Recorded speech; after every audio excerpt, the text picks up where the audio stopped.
This stove may be one of the most efficient heating systems ever built, and it is effectively illegal to install in most homes across the developed world. This is a rocket mass heater. It burns up to 90% less wood than a traditional stove. It heats a home for up to 24 hours on a single burn, and it can be built for under $500 using materials you can source this weekend. But here's what makes it remarkable. It wasn't invented by an engineer in a laboratory. It wasn't funded by a government energy program. It was born in the smoke-filled kitchens of Central America, designed not to save money, but to save lives.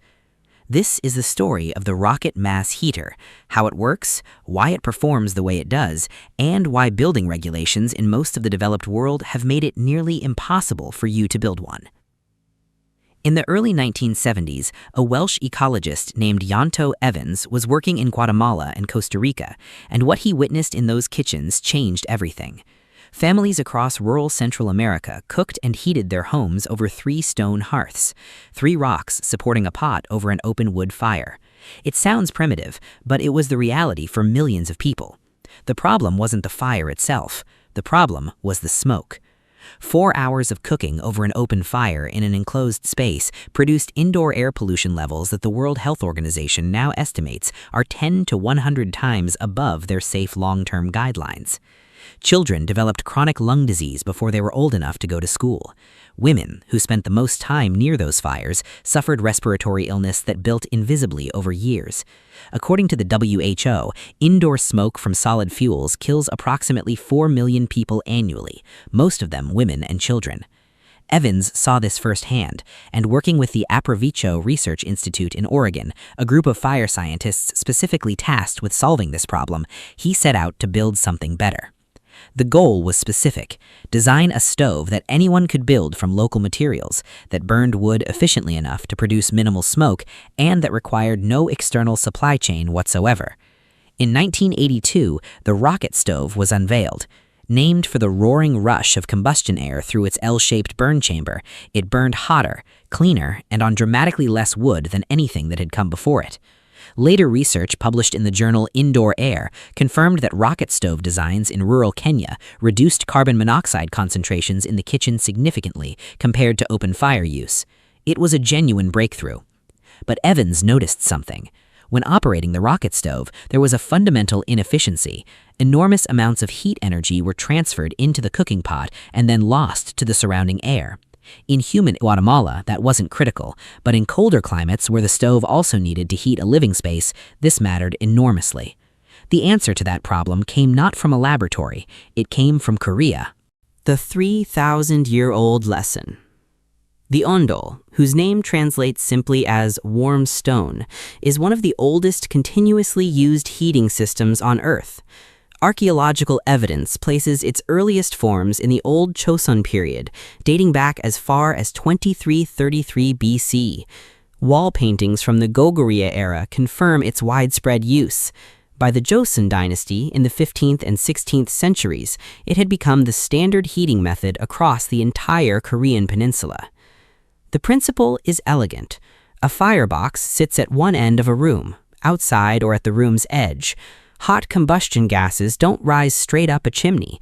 They are routed horizontally beneath a stone floor through a maze of underground flue passages called gore. The stone slabs absorb that heat, and then, for hours or even days after the fire has gone out, the floor radiates that stored warmth upward into the living space.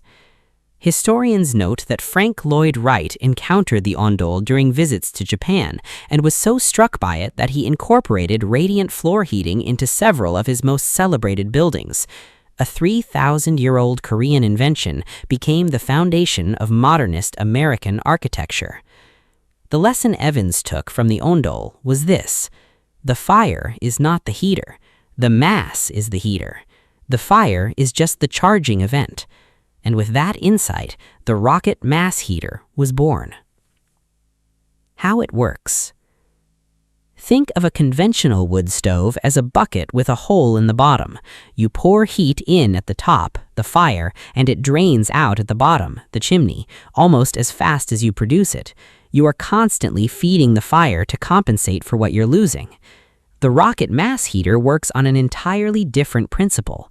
Think of it instead as a thermal battery. You charge it once, intensely, and then it discharges slowly over the following 16 to 24 hours. The fire doesn't heat the room, the fire heats the mass, and the mass heats the room. Here's how that actually happens. Wood, small diameter sticks 1 to 3 inches across, is loaded vertically into a feed tube. The geometry at the base of that tube bends the combustion sideways into a horizontal burn tunnel before turning sharply vertical again. Because the fire is burning sideways and then upward, the natural draft draws air through the fuel continuously, without any mechanical assistance. This is the fundamental rocket principle, a self-sustaining, highly oxygenated burn. That vertical section, the heat riser, is the heart of the system. It is heavily insulated, typically with perlite or ceramic wool. Inside it, temperatures reach between 1100 and 1650 degrees Fahrenheit. A conventional wood stove burns at 500 to 900 degrees. That difference matters because at those elevated temperatures, something important happens. Wood doesn't burn directly. Wood releases flammable gases, carbon monoxide, methane, hydrogen, as its solid structure breaks down. In a conventional stove, those gases often exit through the chimney before they fully combust, carrying heat and producing smoke. In the rocket mass heater's insulated heat riser, those gases are trapped long enough to ignite completely. This secondary combustion releases a second burst of energy from the same fuel, essentially burning the smoke. The result is a combustion gas that by the time it leaves the heat riser is mostly carbon dioxide and water vapor, clean and extraordinarily hot. Over the heat riser sits an inverted steel barrel. The hot gases hit the top of that barrel, turn, and flow back down around the outside of the riser, radiating immediate warmth into the room. At the base of the barrel, those gases enter an exhaust duct that runs horizontally through what is typically 2 to 3 tons of cob, a mixture of clay, sand, and straw, often shaped into a bench or sleeping platform. That cob mass absorbs heat from the exhaust duct, slowly. Over the course of a single fire lasting 1 to 2 hours, the thermal mass charges up like a battery, and then, over the following 16 to 24 hours, it releases that stored heat evenly back into the room.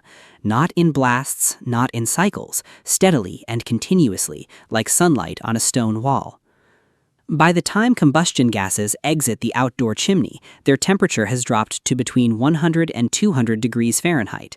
A conventional wood stove exhausts at 750 to 1100 degrees. Every degree of that difference is heat that has stayed in the building. The performance. A Dutch aerospace engineer who independently tested a rocket mass heater recorded a thermal efficiency of over 90%, meaning 90% of the heat energy in the wood was transferred into the building rather than lost up the chimney. For comparison, an open fire achieves roughly 15% thermal efficiency. A conventional wood stove reaches somewhere between 60 and 80% under ideal conditions. There is also a meaningful comparison to be made with modern central heating. A high-efficiency gas furnace is rated at 80 to 98% AFUE, annual fuel utilization efficiency. That sounds competitive, but AFUE measures how efficiently the furnace converts fuel to heat, not how effectively that heat warms the people living in the house. Gas central heating warms the air. Warm air rises. It escapes every time a door opens and drops when the furnace shuts off. The thermostat detects the drop and fires the furnace again. You are not heating your house. You are heating a column of air that is constantly cycling and escaping. A 2-ton cob bench doesn't cycle, it doesn't escape, it sits there and radiates. Documented user accounts reflect this. Ianto Evans himself, after switching from a conventional wood stove to a rocket mass heater in his home in Southern Oregon, reported dropping from 4 to 5 cords of wood per winter to approximately half a cord.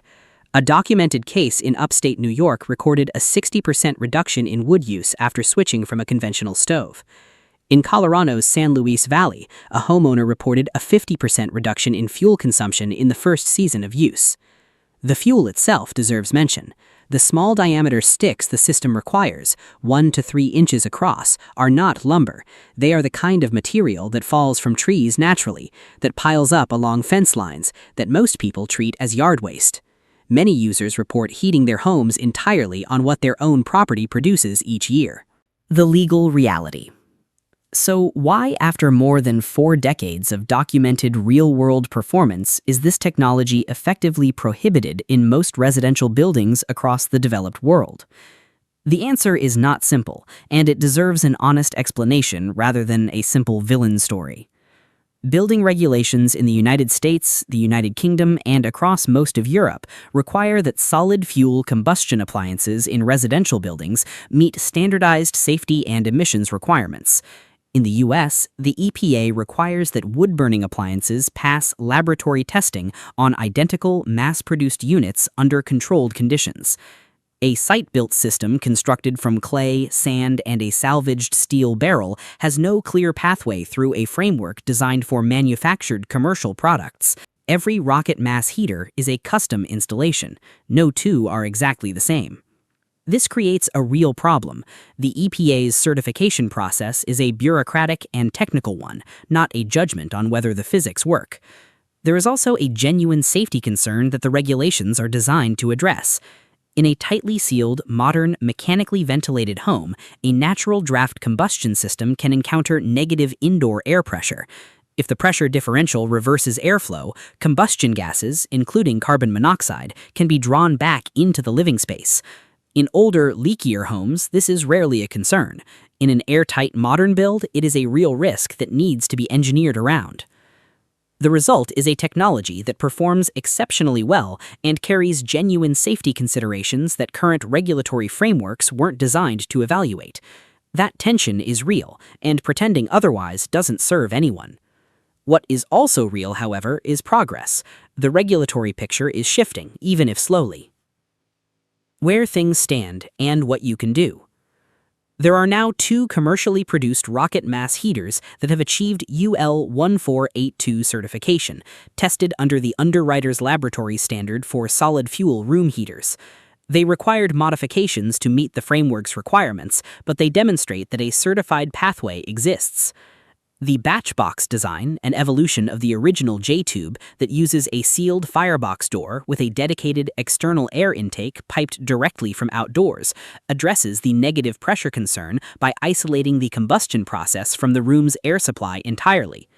Batch box specifications are available under Open Creative Commons licensing, with detailed technical documentation produced by European builders and engineers. Portland, Oregon has established a process for indoor rocket mass heater installations. Rural counties across the American West with owner-builder exemptions have approved indoor installations where builders could demonstrate compliance with ventilation and carbon monoxide detection requirements. The landscape is uneven and jurisdiction-dependent, but it is not static. For most people watching this, the most genuinely accessible starting point is a structure that sits outside residential code entirely: a workshop, a greenhouse, a barn. These spaces carry no indoor pressure concerns. They teach you the fundamentals of rocket combustion in a context where a design error means a cold workspace rather than a safety event, and they give inspectors something real to look at if you later pursue a residential permit. If you are exploring the batch box route for residential use, the technical documentation from European builder Peter Vandenberg is the most rigorous, freely available resource on the subject. His work is the starting point that serious builders return to. The materials for a basic system, fire brick, cob, a salvaged steel barrel, insulating material for the heat riser, typically run between $300 and $700 depending on what you source locally and what you already have. The bench itself can be shaped into almost any form the space requires. The closing thought.